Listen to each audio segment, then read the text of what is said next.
All right, you're highly welcome to this wonderful channel. Indeed, I believe you all are highly blessed beyond reasonable doubt.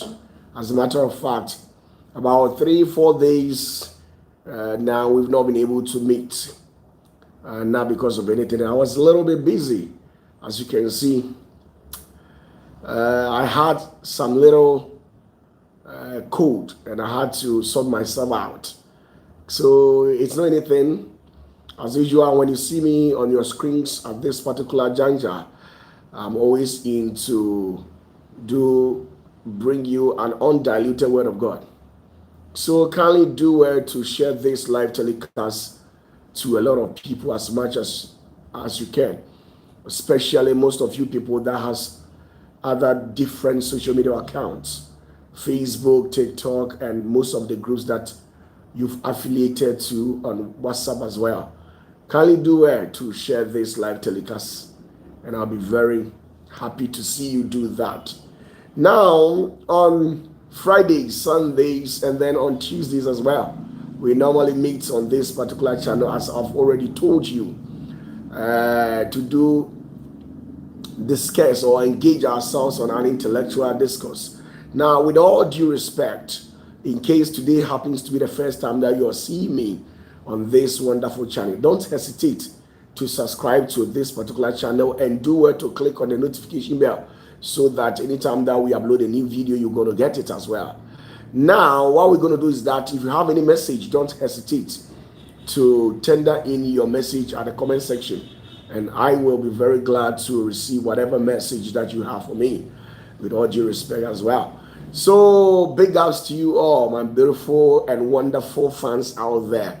Those who are living in the United States, Canada, Germany, Italy, Spain, Australia, Japan, everybody, big ups to you. I know you are with me no matter what happens. I trust you people. I know you are always with me as well. So God bless you and bless you wherever that you're watching me. Now let's come back home. All the people that are watching live from across the length and breadth of Ghana, big ups to you all and greetings to you as well. I believe you all are swimming in a pot of health. Now let's quickly go to the comment section and read some of the messages that we have at the comment section as well. Now we have first message to come from Ebenezer Dunya, and it reads, "Good evening, Papa. Good evening to you as well." Our second message is coming directly from Stubai. Salute you, say. I believe you're also doing well. Roger Joseph, big ups to you. Yaufori, Ya Grace, Akusuya Sewa, Ebenezer, Unitechi, good evening, Papa. Watching live from Sydney. Big ups to you, Ebenezer. I believe you're also doing fervently well. How you doing with your wonderful wife as well? My biggest regards to her for me. Now let's move on. James Amos says he's watching us live from Dubai. Fia Jesiwa, how you doing? Nanajua Obri Abua, greetings to you, my only Papa. Thank you very much for your greetings. It's highly received. Alice Asem, how you doing? I believe you're also doing well. Linda, big ups to you, of course. Says salute to the the boss of all the bosses, as you can see. OPATAFUOR for you. Okay, let's move on to another message coming directly from the courtesy of Abreska. I believe you're also doing well. Good evening to you as well. Josephine Boateng, hello, greetings to you, lovely Papa. Thank you very much. I've not been able to thank you for the gift that you actually bestowed on me. Thank you very much. I really appreciate it. Just love for you, of course. I trust the voice, that angelic voice that you have. Sometimes it can be a little bit trickish, but I just accept it in good faith. Thank you very much, my wonderful woman. It sounds good. Okay, let's move on. Yaufori, greetings to you as well. Stephen Ador, greetings. Schofield say hi, I believe you're also doing well. Jeffrey say greetings. Kodapia Sante, salute you, say wherever that you find yourself. I believe you're also doing well. Nyamike, how you doing? I believe you're also doing well. And then who else is again? We have another message coming directly from Dr. Drew. Dr. Michiao Bibiaboko. Akwaji Bibiabedin. Oh, Sheena, big ups to you as well. I believe you're also doing well. Grace Wilson, how you doing? I believe you're also doing well. Champion Sante. And then we have a message coming directly from Eva Edubuai. Madam Eva, Bibi Aboko, Ebeyi, Sanity. Nene Sika, Batomi Chiao, Bibi Aboko. And then who else is again? We have another message coming directly from Higaba. Mrs. Higaba. Madam, big ups to you. My greetings to you and then your wonderful husband. Okay, another message coming directly from Mary Magdalene. How you doing? I believe you're also doing well. Greetings to you as well. Eric Akins. He has also tendered in a new message and it reads, Siawan.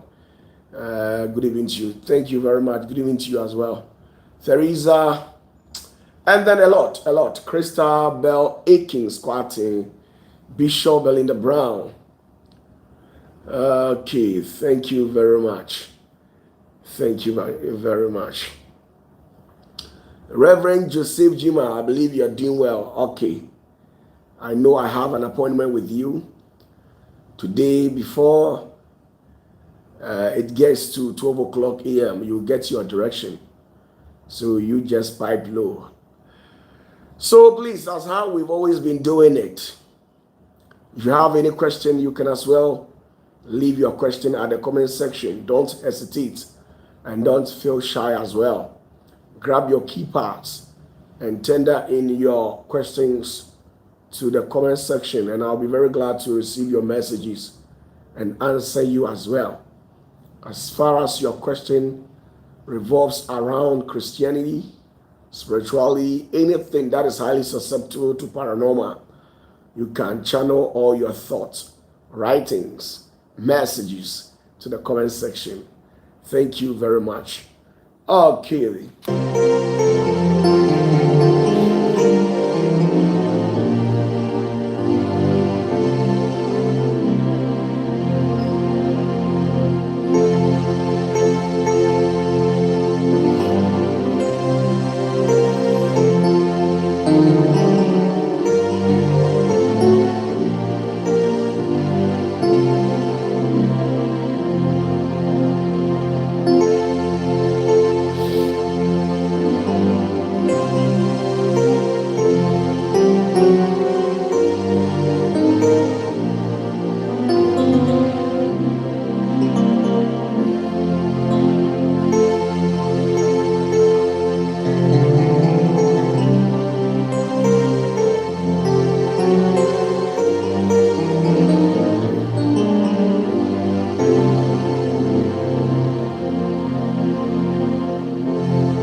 Okay, you're highly welcome once again. We have our first question coming directly from Reverend Adakwa, and Reverend Adakwa is trying to inquire about when Japhet actually made a promise to God regarding some sacrifices. Reverend, let me tell you the truth. God has never authoritated anybody to sacrifice human. God doesn't want human sacrifice. After all, if God tells you to sacrifice somebody to him, what exactly would he gain from? He will not get anything from that particular action. God is the Alpha and Omega. All spirit bows to him. So how on earth will God instruct you to sacrifice a fellow human unto him? He doesn't do that. God doesn't drink blood. Let me tell you the truth. The creator of this world, he doesn't drink blood. Ever since God gave me this mantle, I have never heard anywhere, neither have I read from any sacred book where God instructed any of his fellows to go and then sacrifice humanity. It has never happened anywhere in the Bible. The saddest aspect of whatever that is being coded right there in the Bible is that majority of the writings that we have in the Bible has some errors. It has some misinterpretations, mistranslations. That is what I have always been known fighting for.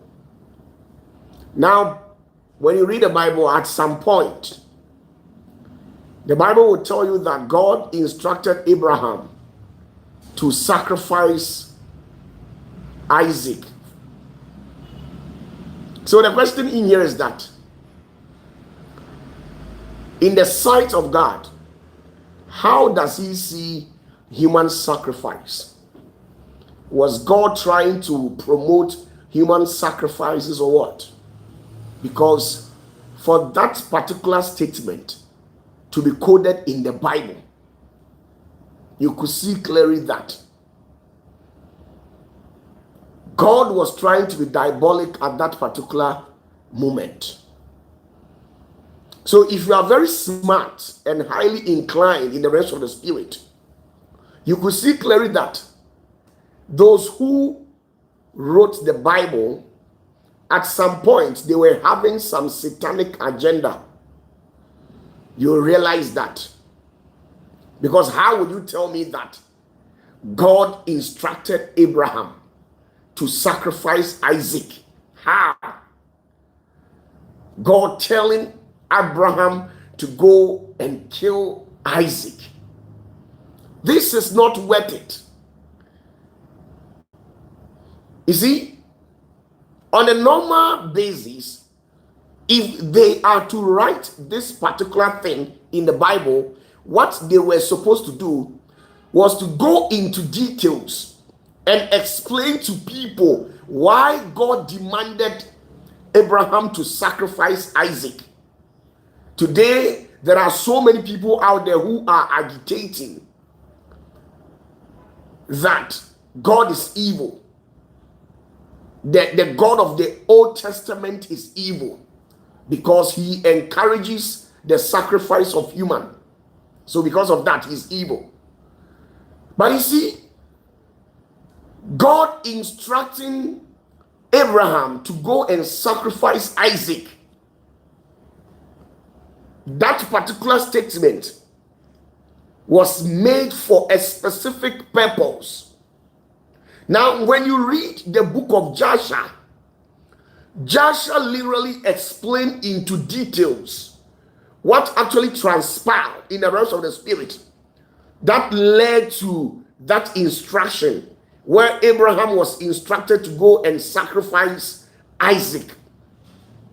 You could see that when Isaac became of age, there was some sort of rivalry between Isaac and Ishmael. And what actually happened was that one day Ishmael and then Isaac were playing together, and all of a sudden the devil interjected their game and then influenced both of them their thoughts, where Isaac made some statement and then Ishmael also made some statement, which literally didn't go well for the devil. And when it didn't go down well for the devil did it fit to hold that particular statement against Isaac and then Ishmael. And the very statement that came out of their mouth was, Ishmael said, he actually said to Isaac that ever since I was born, I have always been obedient and humble to the voice of my father Abraham. So when he actually said that, Isaac felt some sort of pains, having the perception that Ishmael is trying to lay some false claims that Abraham loves him much more than him, the Isaac. So Isaac was also tempted to also make a counter statement where he also went ahead to say that ever since I was born, I have always stayed with my father. And for that reason, no matter what my father tells me, I will oblige by it. Even if he demands of my head, if he wants to kill me, I will offer myself. There is nothing that my father will not tell me and I will not do.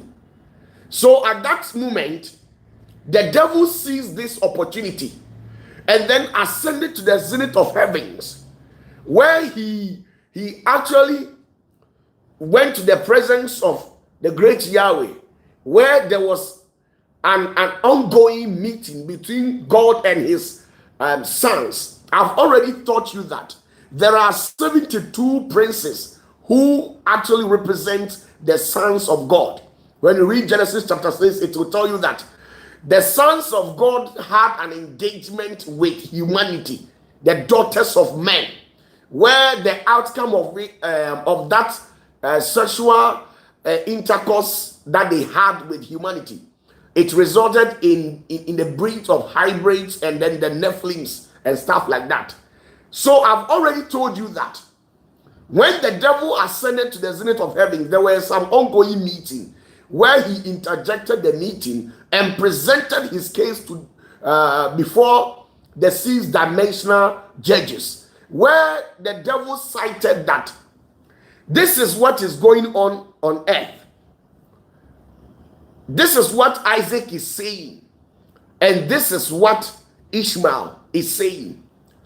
And the higher heavens are all aware that Isaac is the chosen one. He is supposed to sit on the throne. And because of that, the devil requested of the Lord, being it that he should give him the opportunity to test Isaac and see if indeed the throne that has been designated for Isaac alone, if it befits him or he can't hold on to his words. Because God cannot trust solidly in Isaac, where Isaac himself can't even stand true to his own words.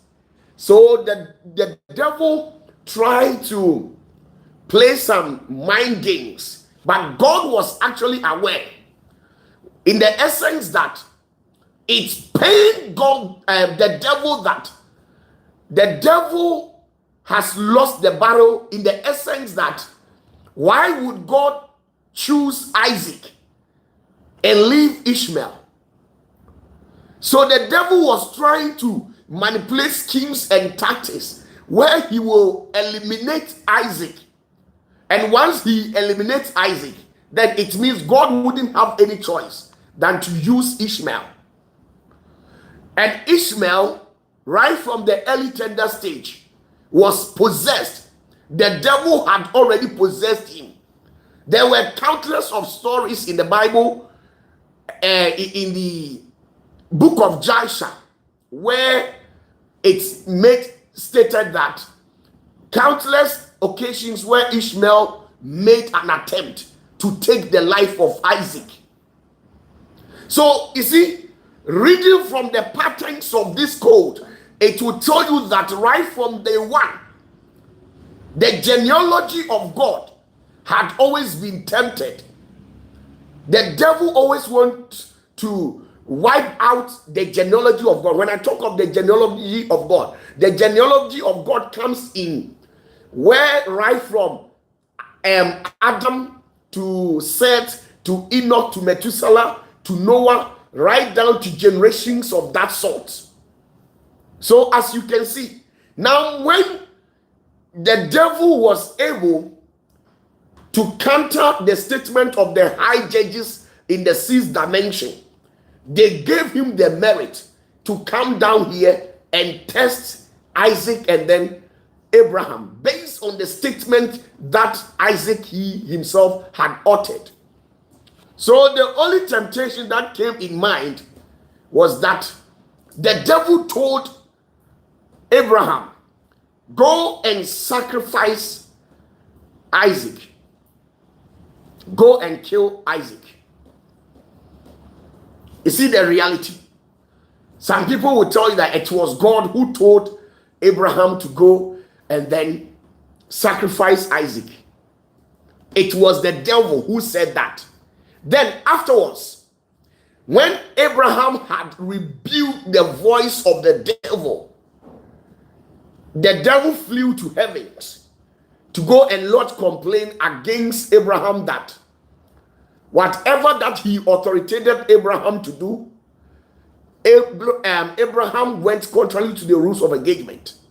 And the Lord spoke from the higher heavens when the devil had gone to lodge complaint over there that Abraham, take Isaac and go and sacrifice Isaac for me. You see? So they were supposed to add this particular story so that anybody who will read or come across it in the Bible will understand everything. You don't just take an excerpt of it and present it in the Bible. How do you want me to see God? How do you want me to see God? You just take an excerpt of a full story and presented it in the Bible.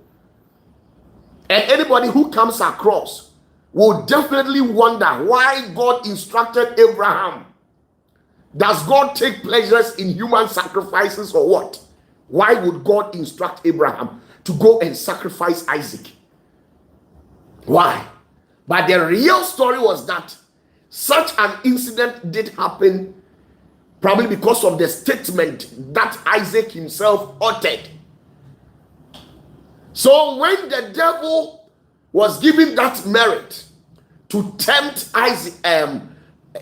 Abraham and then Isaac, he went ahead instructing them to go and sacrifice Abraham. And when you read the Bible, you would think that that particular incident happened just a day. Let me tell you, when Abraham even went to go and then tell Sarah that this is what the Lord is telling him to do. The Lord is telling him to go and sacrifice Isaac unto him. I'm telling you that the book of Joshua will tell you that Sarah fought with Abraham for years. For years. The story that you see in the Bible where God instructed Abraham to go and sacrifice Isaac just like that. It didn't just happen for a day. They battled on the issues. They slept on the issue countless of days, years, before Sarah lately agreed to the decision where he handed over Isaac and prayed for Isaac, for Abraham to go and then sacrifice Isaac. So they make you people believe that as if God supports human sacrifices and stuff like that. So the reasons why I'm telling you that what I'm trying to tell you, the reasons why I told you that the people who wrote the Bible, sometimes when you sit down and analyze certain things, we have read beyond scriptures, we have done a little researches and pray for divine revelations. It's like those people at some point where the Christians are laying false claims that the Bible was written by 40 writers who were being inspired by the Holy Spirit. I can tell you boldly that some of the writers, they were demonically possessed, because some of their interpretation and translations, it goes contrary to what the Spirit or the true Spirit says.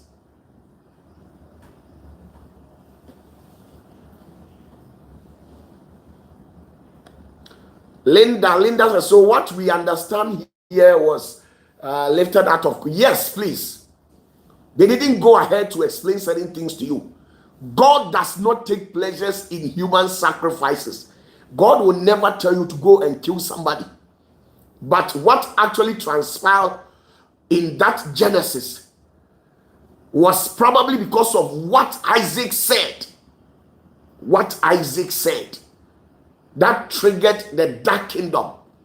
I've always told you that right from day one, the devil had always wanted to substitute the genealogy of God with his own genealogy.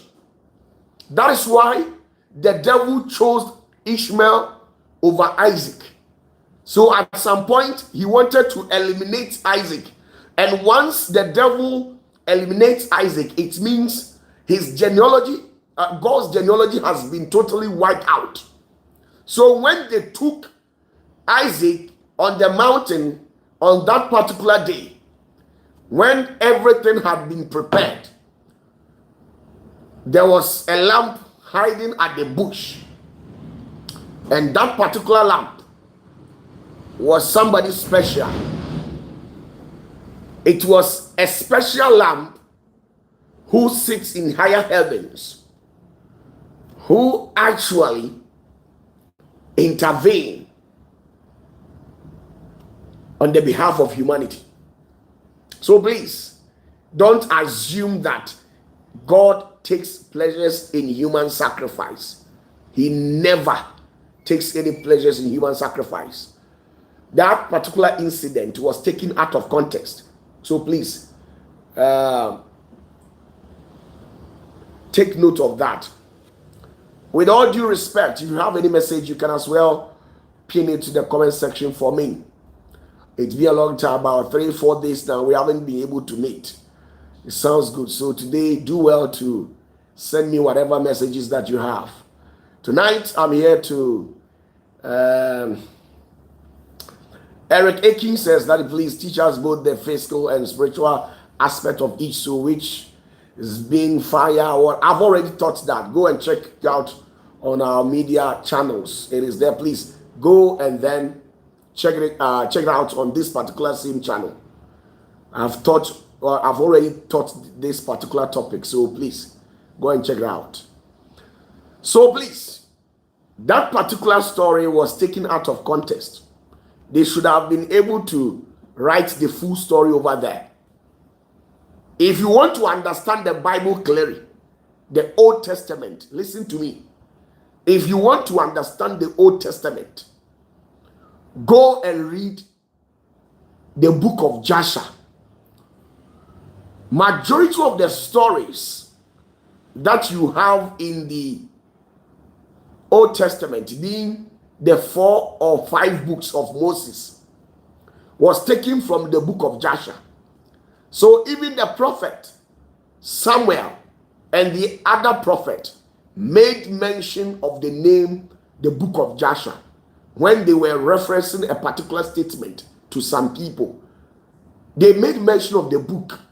You see, you have to study and read beyond, because some of the things that they have in the scriptures or the Bible, it was taken out of context, misrepresented, mistranslated. You see, so because of this, sometimes when you read from some of the scriptures in the Bible, it sounds so confusing. It doesn't sound convincing, but rather it sounds so confusing.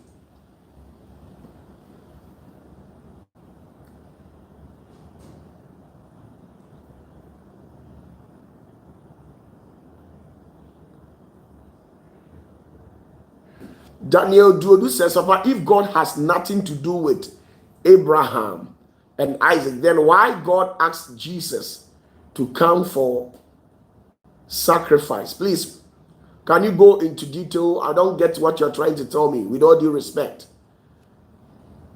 Thank you very much. So, Reverend Adakwa, so these were the main reasons why God instructed Isaac to Abraham to sacrifice Isaac. And you see, the Bible made so many errors. Those who wrote the Bible, they made so many errors. Why? Because Everywhere that we have a written statement of God having an engagement, or don't let me say God, the Spirit of God having an engagement with humanity, they go ahead and say it is God. Now, when you read the book of Genesis, when Eve and then Adam went contrary to the rules of engagement, Bible says that when God went to the Eden to pay them a visit, when he went and they have committed that crime, he walked them out of the Eden. Now, so when you read the Bible, you could see that it was God who walked humanity from the Garden of Eden. But we have done research and prayed, it was not God. It was never the great one, the Alpha and Omega, the creator of humanity, the source of all living things. He was not the one who walked humanity out of the Garden of Eden. And then the book of Genesis went ahead by saying that God placed a curse on Adam and then Eve and then the serpent. That particular curse, it wasn't God who did it. It wasn't God who did it. But the Bible will tell you that it was God. Well, I agree with the Bible in the essence that when I send somebody to go and commit a crime, one way or the other, I can also be termed as the person who committed the crime, because I'm the one who engineered everything. So if the Bible said it was God who cursed the serpent and the human and the woman, the man and the woman, well, at some level I do agree with the Bible, and at some level I don't, because it wasn't the creator, the source of all being, who cursed the three entities who engage in committing that crime.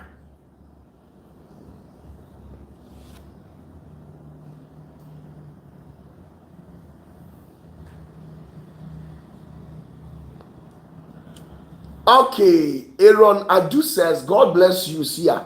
Please, does God make his prophets in our dispensation to fall into coma so he can talk to them? Oh, I see.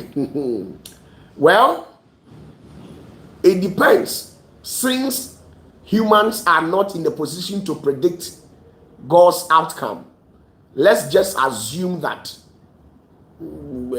God can do that. Yeah, let's just assume that.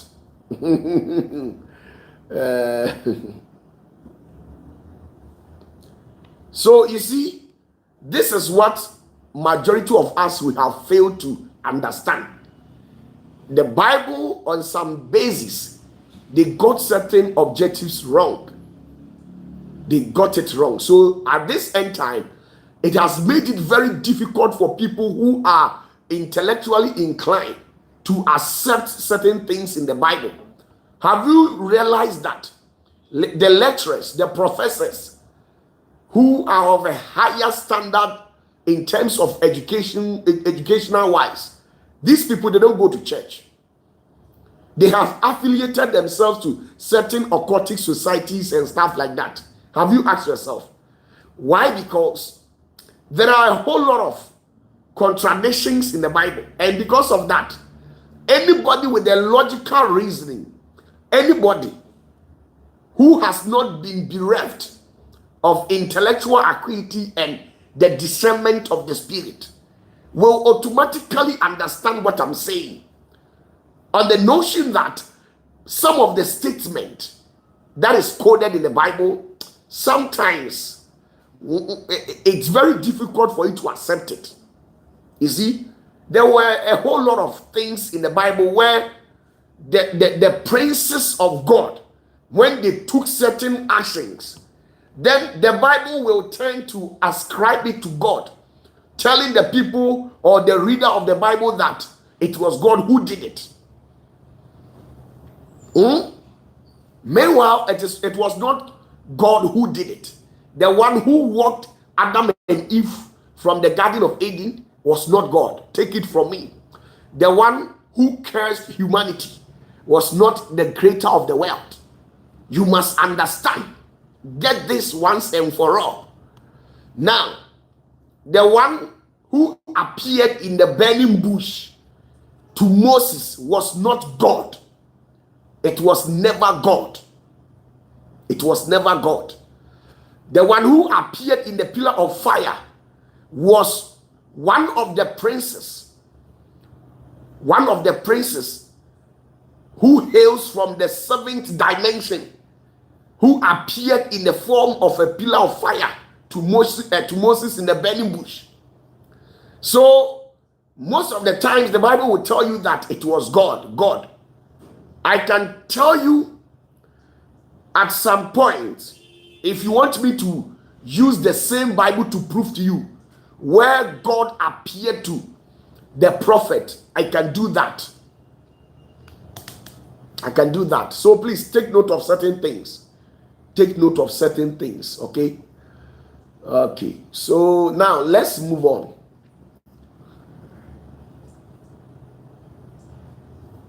Roger Joseph said, does our umbilical cord plays a role in our life? Please, I've already explained that. The spiritual connotations as regard to human umbilical cord connected to their mom. Now, let's have another message. Please, we are told God resides in heaven, and again told that he created the heaven and earth. So where was he then? Yes, that is why I told you that God is a being who cannot be understood. And you must understand this. The things surrounding creation is far beyond human comprehension. Your brains can't fathom. When you are close to me, I can give you that particular secret. God was somewhere. I told you the other time, don't forget, when I came live teaching you people about seals. Seals are basically authority, a power that we grant to humanity or mortals that gives them apparently access to certain dimension. And then I actually went ahead speaking about passwords. And then I also went ahead talking about what we call a sword. It's what it symbolizes and what you can do with it when God, when you're very fortunate for God to grant you one. Now, sometimes you people ask certain questions on the basis that where was God when he created heavens and earth? You see, one thing that the Bible failed to explain to you was that there are levels of heavens. There are levels of heavens. So, when the Bible was talking about God creating the heaven and the earth, it doesn't comprise of where God was living. God was living above the heavens. The heavens are beneath where God resides. This is a mystery I'm not supposed to explain to you. You are not initiated into learning the mysteries of God. So once I decide to explain things like this, it will temper with your faith, okay?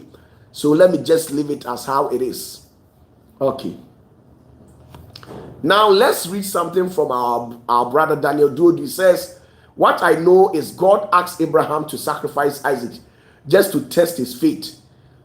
I'm asking, he sent Jesus to come and die for us. Did Jesus came to die for us or sacrifice himself to God? Okay. This is another mystery. You see, I've been hearing a lot of preachers out there saying a whole lot of stuff about Jesus' death. where some are laying false claims that Jesus came to die for us, and then God brought Jesus to come and die for us. So the question is, was it human who actually wronged God, or it was God who wronged human? If it was human who wronged God, then why would God turn to send his only begotten son to come and sacrifice himself? Who does that even in this mortal realm? When you wrong OPATAFUOR, you are supposed to render an apology or come to me and seek for my forgiveness. When I do something wrong to you, I'm supposed to come to you and then render an apology. And when you deem it fit, then you forgive me. So how can humans rebel against God? Then God will go ahead and then release his only begotten son to come and then sacrifice himself.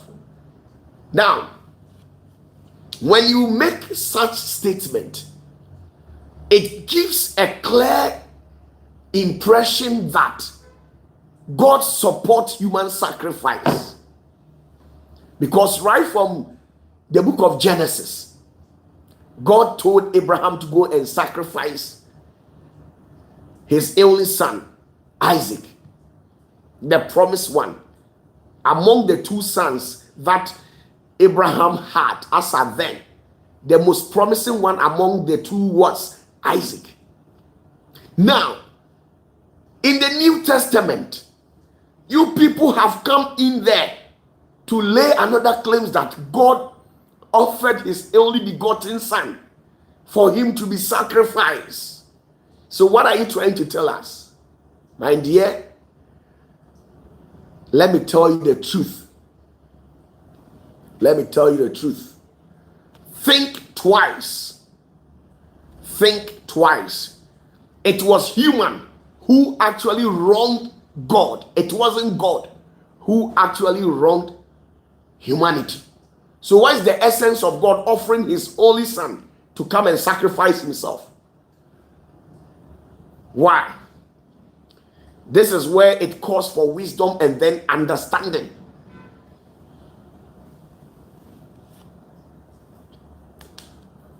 Sit yourself down and ask yourself certain questions.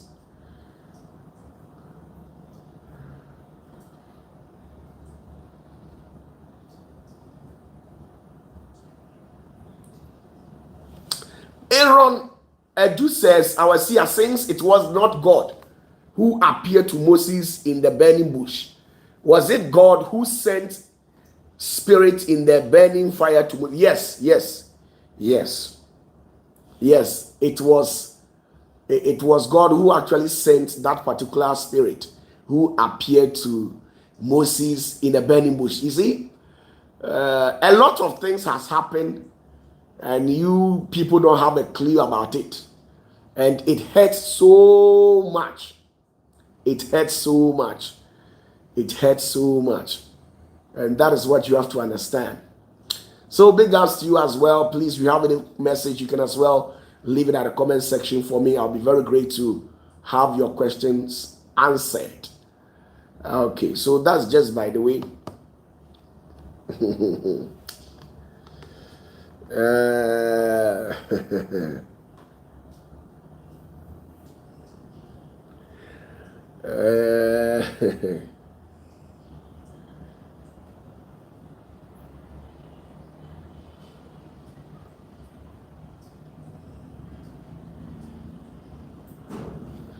Now let's see something from our beloved brother Aaron Adu. Dr. Aaron Adu. Okay, thank you very much for the correction. I didn't know you were a doctor. Okay, our seer, you said when we are close to you, we will get certain things. Please, what do we do to be that close? You see, for now, it has to be how we've always been engaging ourselves, okay? Maybe on 2029, 2029, I will resume church. Then we get back to normal church services and stuff like that. But for now, we've halt all our programs. Thank you very much. So usually it will be on this particular channel with regards to an engagement. Okay, so let's get back to business. Now, question from Gifty Ayule says, Papa, please, I heard someone saying after the 7 heavens, there are another 3. Yes, oh, yes. But that particular 3 is not inhabited by normal entities. And I wouldn't love to talk about that because it's beyond you people. Unless you are being given the authority to access mysteries. Sometimes teaching mysteries is very difficult because most of the people will not understand you. This is what you have to understand. So get that. Okay. I've already told you that there are so many princes in the kingdom of God. And we have not yet come to understand how God works. Maybe such is happening to us because of what we were taught, what we were being taught by our Sunday school teachers. But I believe one day God will descend to explain certain things to you. Get that.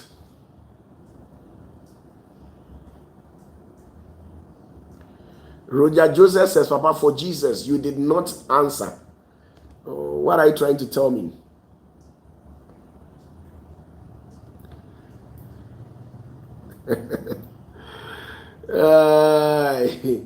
Daniel Duodu says, Papa, is it true? Jesus said, if your brother offends you, forgive him 7 times, 77. If you can give me the quotation, I'll be very glad to respond to that. Please. And the very Jesus who said, if our brothers offend us, we should forgive our brothers 7 times, 77 times. Jesus was the one saying this. And when Judas Iscariot betrayed Jesus, he, being the one who had said that, was to set an exemplary what? He must set an example for us to emulate. And he didn't forgive Judas. He went ahead and cursed Judas 6 times, to an extent where even when Jesus was arrested, the curse, the very moment Jesus was arrested, the curse that Jesus pronounced over the life of Judas started working at that moment. So when you read the Bible clearly, you could see that at some point, the Bible made some assertion that Judas hanged himself. He killed himself before even Jesus was crucified. And ask yourself, if Jesus made such statement, he was supposed to set an example for us to emulate. You see, I told you that those people who wrote the Bible, at some point, what I see is that they were having their agenda and they didn't want to tell us. So they mess up with things and they try to mix truth with lies so that once you start consuming the truth, definitely one way or the other, you might be tempted to consume the lies as well. Where you know in the has it not been written in the Bible where Jesus says, it is due unto man for a man to betray he, Jesus himself, but woe unto the man who will betray him. Now, when you say woe, in the Akan language, it is dear. When your father or your mom tells you out of pain that dear or woe, is it a curse or it wasn't a curse? Even at the Last Supper, when Jesus broke the bread and tried pouring out the drink, symbolizing his blood, he made that statement.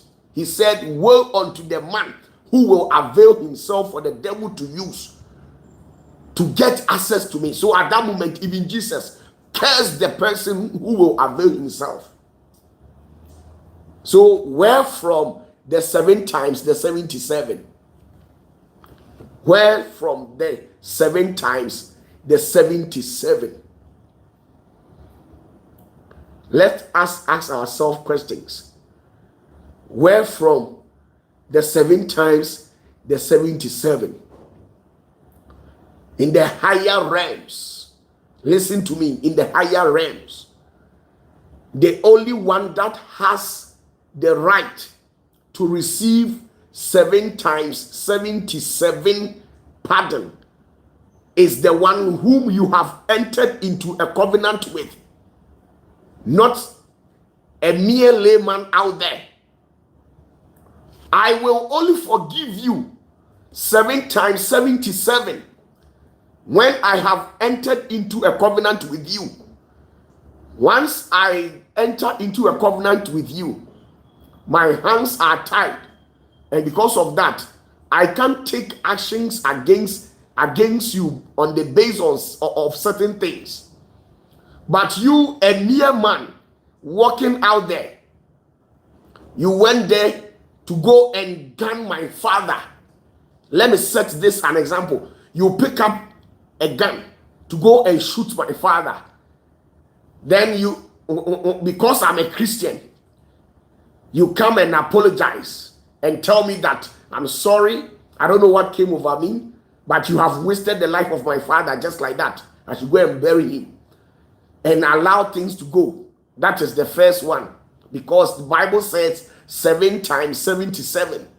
Now, I'll go to the market and return the next day.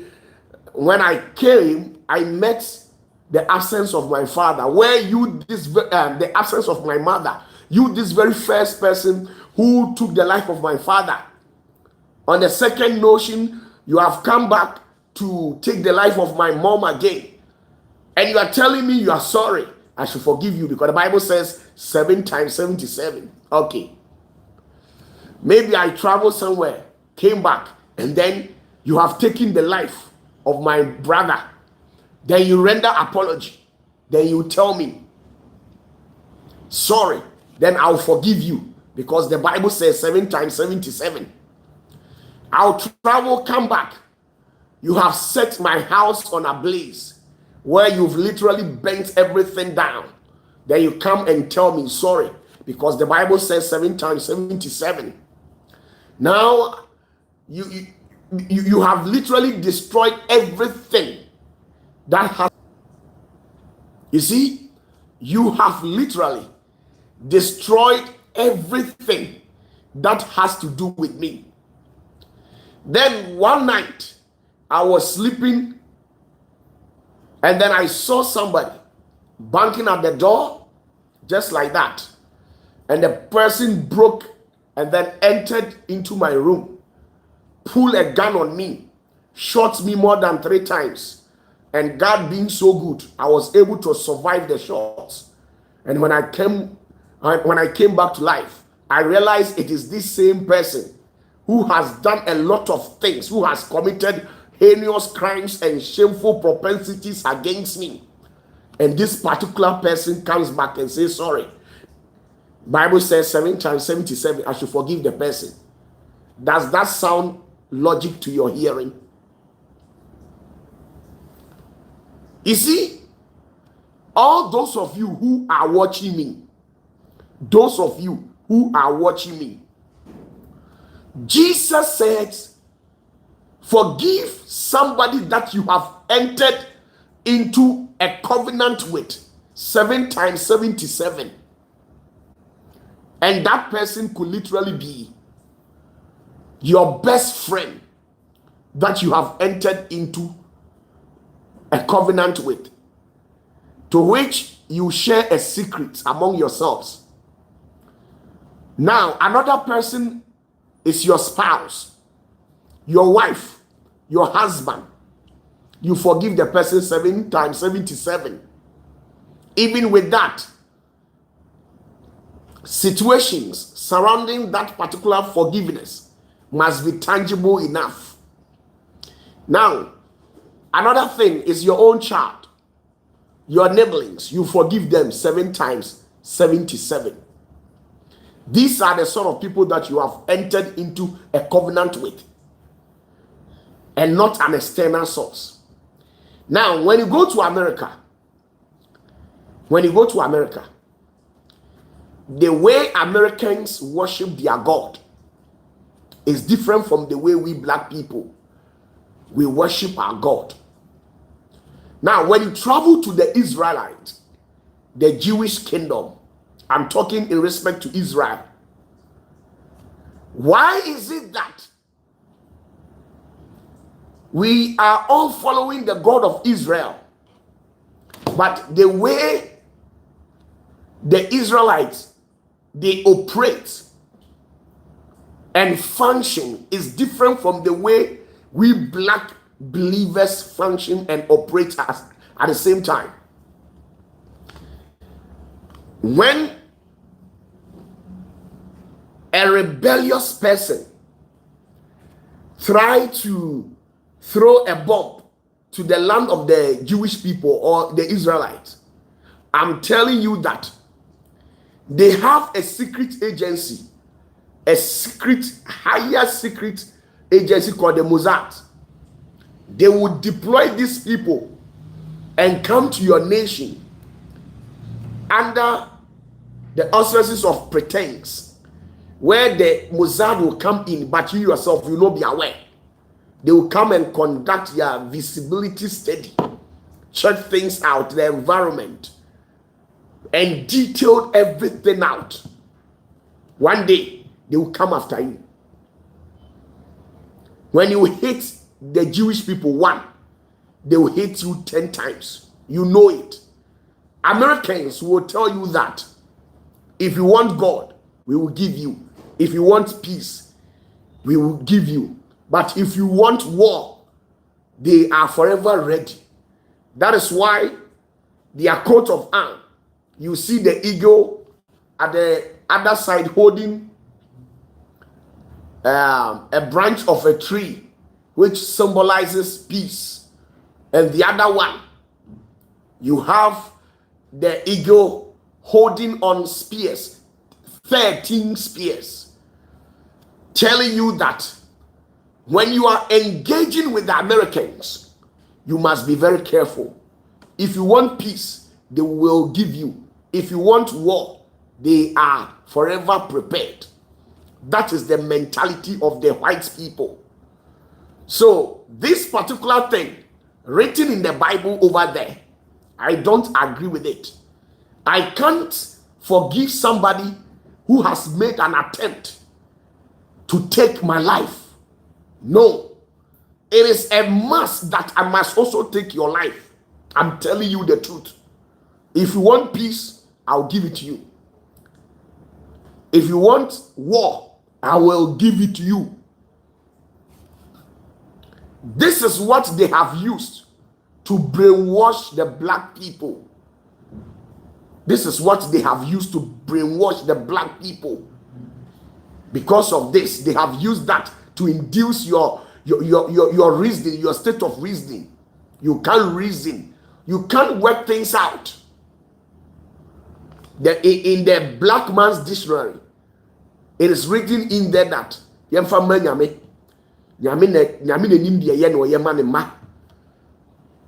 in the black man's dictionary, that's what is written in there. Let's give it God. It is God who knows best for humanity. I am telling you this. The Jewish people doesn't know that. When you come after them, they will also put themselves together and come after you. Serious one that you can't. And that is the nature of life.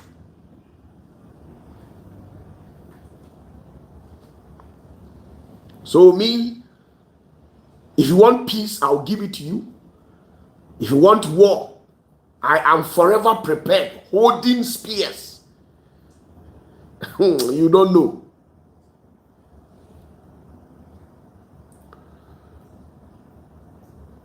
I'm telling you, How can you forgive somebody who has taken the life of your mom? Somebody who has taken the life of your mother? Don't you know one day that particular same person will live to take your mother's life, your life personally? And you think the Americans will sit down for you to take the life of their citizen and allow you to go scot-free? Even when they sense you, when they sense you to be a threat, even when you have not done anything, they come after you in your own country.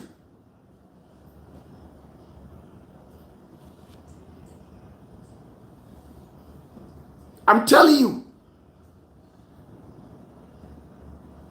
when the Americans, when they sense you to be a threat, they will come after you. When they sense Maduro to be a threat, where is he now? Where is Maduro right now as I speak with you? They have gone in for him. When they sensed Gaddafi to be a threat, they have gone in for him. When they sensed Osama bin Laden, they went in for him. All these world terrorists, where are they? They have gone in for them. Let me tell you, my brother, there are some people physically and spiritually, they are terrorists terrorizing our lives. And because of that, you sit down and tell me the Bible said we should forgive 7 times 77. Please, I've intentionally teared that particular place from my own Bible. You can also go and tear your own.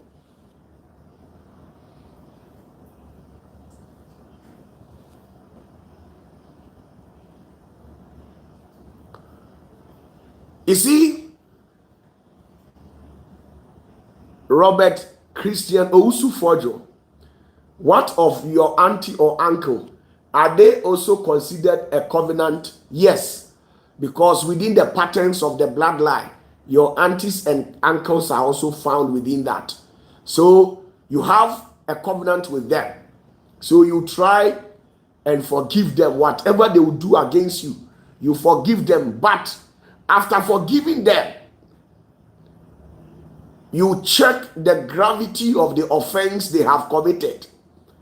Then, from that particular day onwards, you become very careful with them when you are dealing with them. And that is how life is supposed to be. They went for Saddam Hussein for no apparent reason. That is what our beloved sister is saying over there. And you think, OPATAFUOR, I will sit down for you to bring me down. When I sense you to be a threat, I will tell you that I am a sovereign nation. You can't, I have a spiritual nuclear weapon. I'll come after you, you will never forget. So that is how life is supposed to be. And they have used this particular quotation to induce human thinking, to subject us to unfavorable and unmeritable conditions. When somebody is misbehaving and fooling out, you can't talk, because the Bible says, forgive your friend, forgive people 7 times 77. Who does that? Who does that?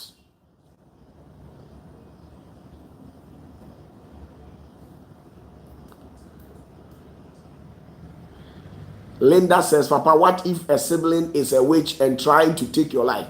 That is why I said, forgive that particular sibling of yours. But after forgiving them, you weigh the gravity of the offense. Then right from that day onwards, you act on the verge of your intelligence. Be smart enough.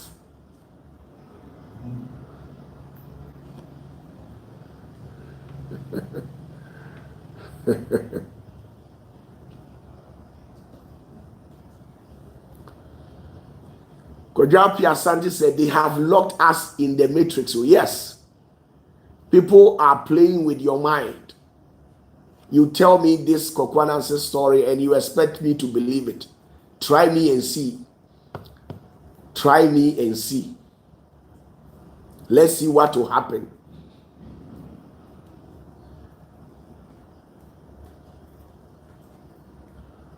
Sure.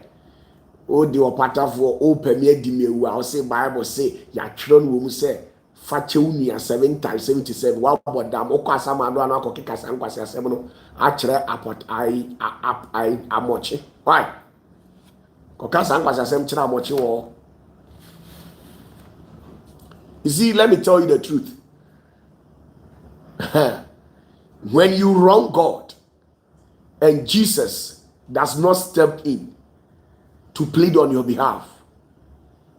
You see, what I know about God, if you wrong God and Jesus does not step in to plead on your behalf, no matter where you are, whom you are, the higher heavens will come after you. I'm telling you the truth.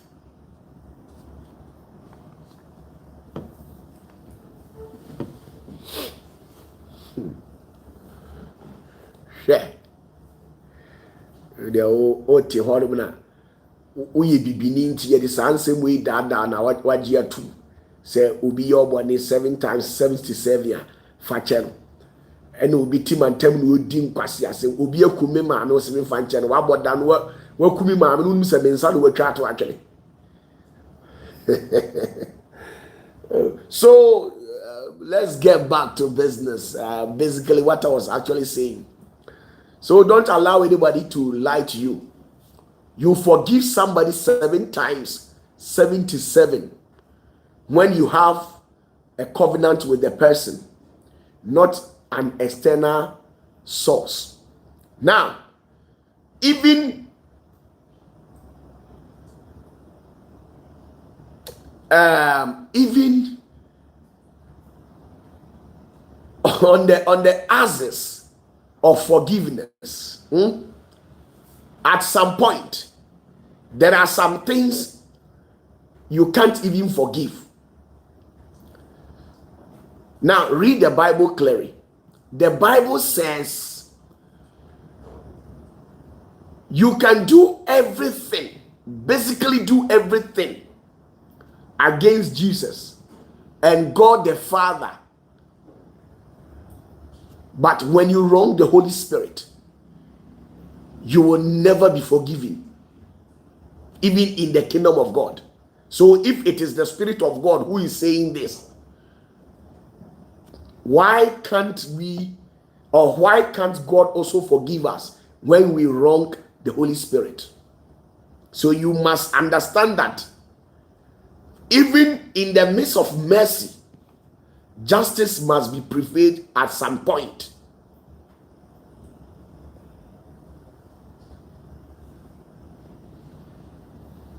And that is the truth.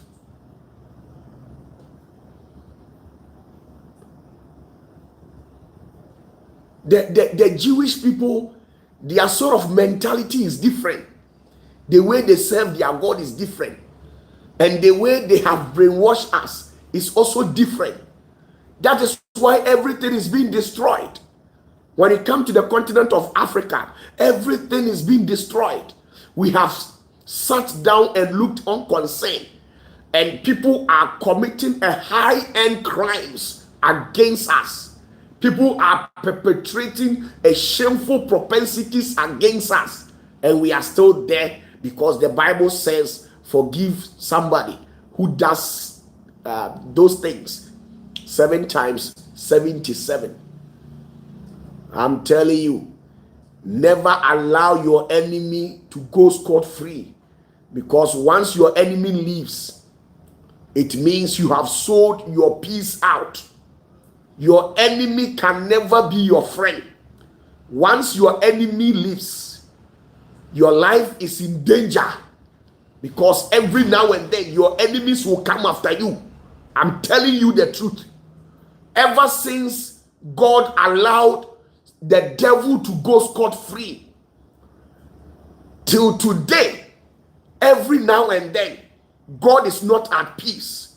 Do you think God is happy to see you cry out loud to the higher heavens for God's assistance? When you read Daniel chapter 10 verse 13, when Daniel had fasted and prayed for 21 days, even with that, when God dispatched an angel to bring response to Daniel's prayer, there was a high-end, a hybrid version of a principality who inhabited the realm of the Persian lane, who intercepted the answer of Daniel's prayer and still went ahead and got the angel who was sent to bring response to Daniel's prayer. He arrested that particular angel and sentenced that angel to imprisonment for 3 good weeks. Let me tell you, even God sitting there and showing mercy to the devil, where the devil is walking freely just like that. When God sends an angel, he went ahead to arrest the angel. Daniel chapter 10 verse 13. Go and read the Bible over there.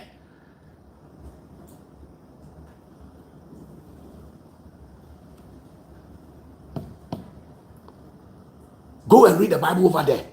The devil has been terrorizing our life, and you think God is happy to see us crying and gnashing out our teeth every now and then? You think God is happy? You think God is happy to see his sons weeping just like that? God is never happy. So once you leave your enemy, having the perception that your enemy will change, my dear, that is the biggest mistake you are making. Me, one shot, I'll give you 10. I will never tell any of my follower to become so meek at a point where a situation which demands your life, then you sit down because our Papa OPATAFUOR has said that we should forgive our enemies 7 times 77. Bro, fire them down. Even Jesus says, those who doesn't want me to become king, who doesn't want me to become successful and well in life, bring them before me and kill them. Don't leave them. That was what Jesus said.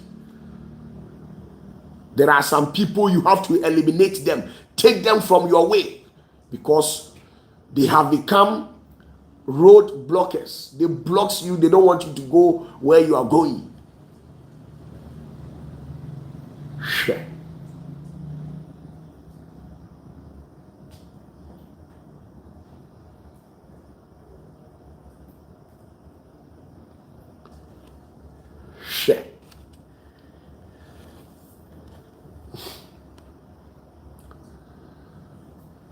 You think I am a brainwashed Christian, right?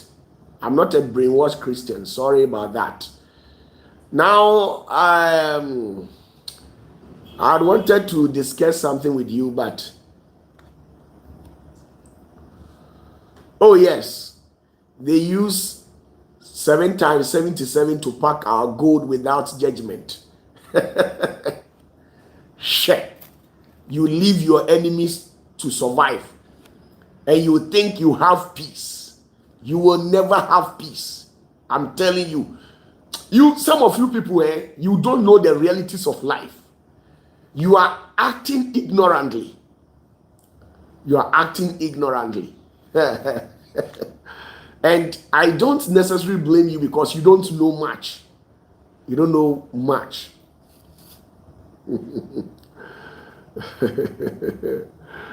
Oh my goodness.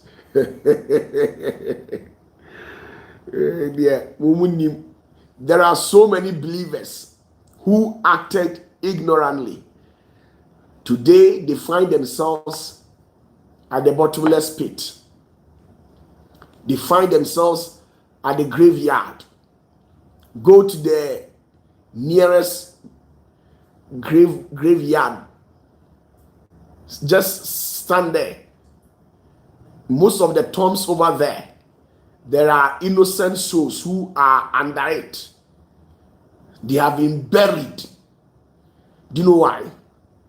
Because they were ignorant. Somebody told me that, why can't you pray for a witch to change? Because when you pray, maybe, who knows, God can touch the heart of the witch or a wizard to change, then I say you are idiot. Show me a single verse in all the sacred books where it is written that we should pray for a witch. I should waste my time. Somebody who is torturing me, who is hurting me, who doesn't want me to enjoy happiness in my marriage. There are so many people who are watching me right now suffering chronic ailments, diabetes, pressure, cancer, a lot of diseases, kidney failures. All these things are happening because witches and wizards are behind it. They are the very ones who have shot an arrow of sickness at these people. And you are telling me I should go and pray. So if it will take me 10 years for God to hear my prayers before he changes the mind of this particular person who is a witch or a wizard, by that time, where would I be? I would be dead by then. This is a childish thinking, a childish play to think that you are praying for an evil possessed person to change. Why didn't Jesus do that? Why didn't Jesus do that? When an evil person wants to change, the evil person will come by themselves, present themselves, and then confess. And after the confession, you pray for them. With that, I agree with you. I know somebody in a particular family who is a witch, an old lady who is a witch. And this woman has destroyed the marriage of all her generations. I'm telling you, no matter who you are, when you get married, no matter what, you will be divorced and be brought back home. I know a woman who is doing that to her own genealogy. Minim obabia oye beifo a otiasis this year was said the mama nyina. I'm telling you, uhu ni mama animu a untimi hwe ni mama ani mienu enso so de be yase omu nyina yekoka wo say adentina wo mompa ye masa we onsesa, because Bible say obi yobone a fa kere mprenso ahodo aduoso so konokoka tsa asem ne kire wurade say adentina on fa nche bonzam.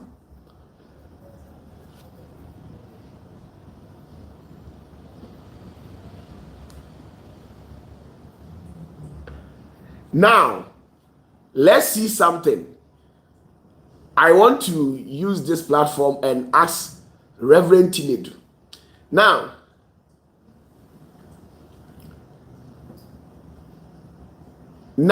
Reverend Tinedu has charted in a statement. He says, and it reads, Papa, remember what God of Zenith did for me last year concerning the one who chased me for more than 6 years. He was down for 6 days before he finally hit the bucket. Now, do you know what happened? There was an Ewe guy. Tinedu, was it an Ewe guy? Please confirm it at the comment section for me. I want to be correct. It doesn't mean Ewe people are bad. No.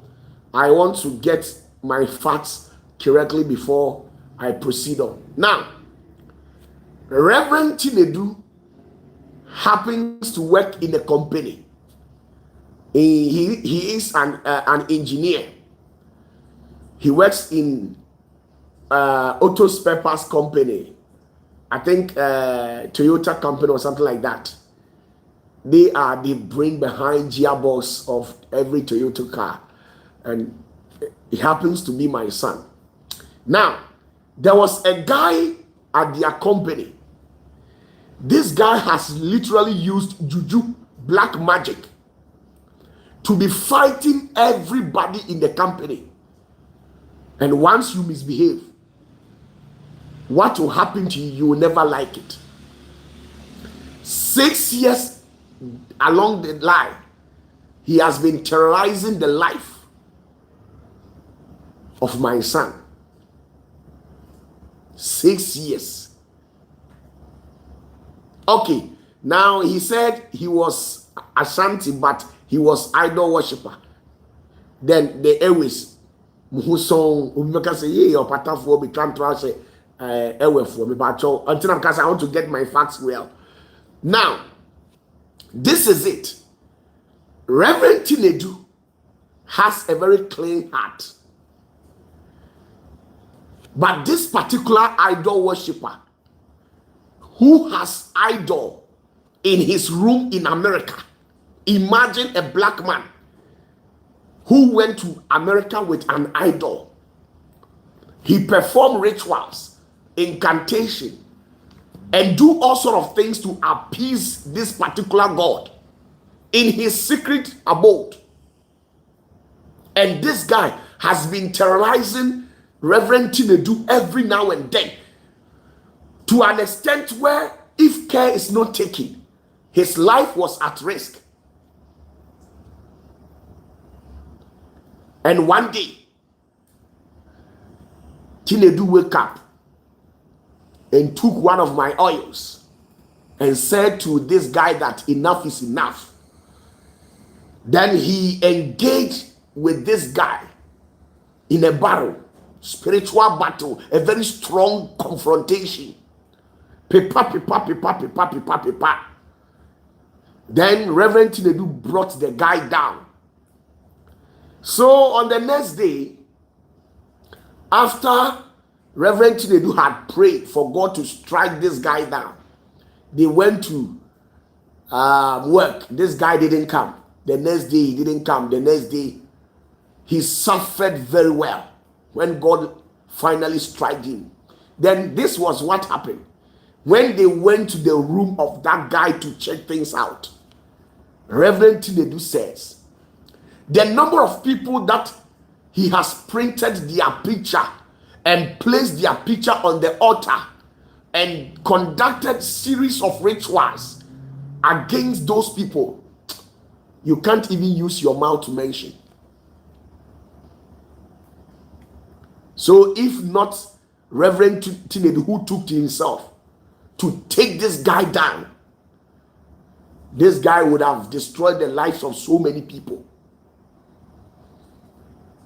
There are so many people who inhabit certain dimensions and realms. They misbehave like that. They have destroyed so many people's life. And you are telling me that the Bible says we should forgive 7 times 77. My brother, I will never do that. I will only forgive you when it wasn't unintentional. Because as human, you can hurt people. But what I can't forgive, and it will warrant me to retaliate, is when you sit down to purportedly plan against me. I want to take OPATAFUOR down. When you say to yourself or among your colleagues, you conspire against me, I'll come after you. Even if it will take me 100 years, I'll come after you. I'm telling you. Even if God will take all my kidneys, all my 2 testicles, for me to come and win, I'll donate it and come after you.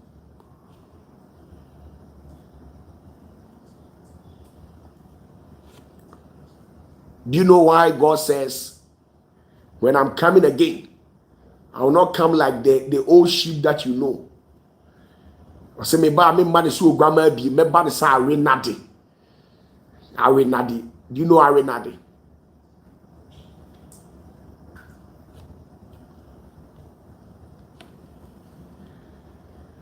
So I'm telling you, me, I don't have forgive 7 times 77 in my Bible regarding people who are evildoers.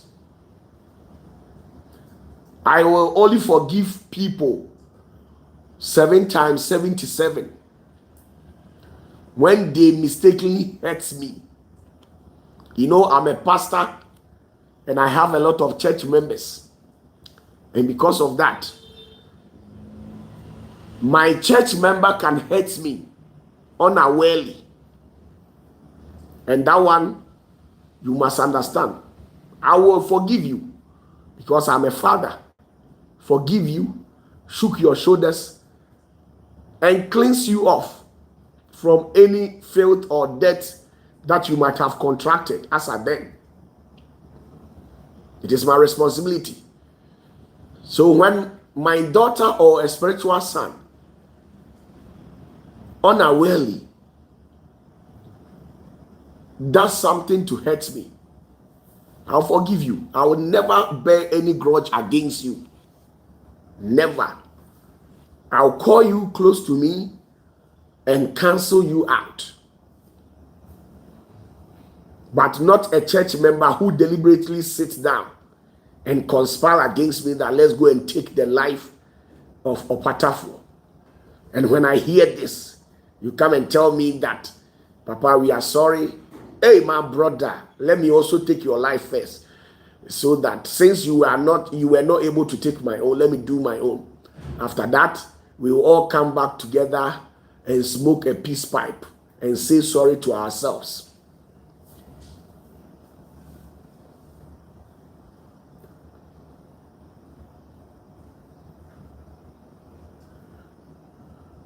Big ups to yourself, man. Man, a real bad man, batty boy. Oh, my goodness. There was a lady. Let me tell you, there was a lady who felt she is untouchable. Very arrogant lady. Very disrespectful lady. Now, she used to gossip about me, say a whole lot of things. Now, this lady, she has given birth to a new baby girl, nice baby girl. So because of that, I didn't want to do anything against her because of the baby. To an extent where even when people are coming to my church, this girl will literally stop the people and sabotage me to the people who are coming to the church. She has done that on countless occasions. And I felt so embarrassed. And because of the little girl, and she has some small children over there. Literally, her children are not that grown because she herself, she happens to fall in her mid-30s, 31, 32, 33, 34, 35 to 36, 37 thereabout. And she has given birth to 3. And they are all kids. This lady will do all things. At Bushen, she will even go to an extent where she will intentionally tell people to come and park at the compound, just like that. I've given her countless warning, and she thought I was joking. On the 1st of October, when I opened the church, that night, I did a lot of spiritual works. And when I got there spiritually, I never showed her mercy. I took her down spiritually. So right after the program, she was announced dead. Massa,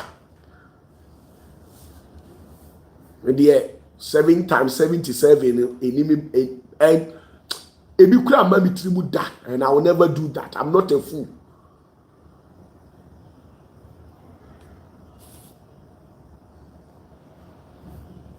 Shit. 7 times 77. Then these people will be troubling your life just like that. You don't know. Come and mess up and see. You will feel the heat. So please, tomorrow exactly 8 o'clock, we will meet on this same channel. Tomorrow happens to be Saturday within the corridors of Ghana. And we're going to meet on this same channel. I have an interesting news to present to you. So make sure to catch up with me on tomorrow exactly 8 o'clock p.m.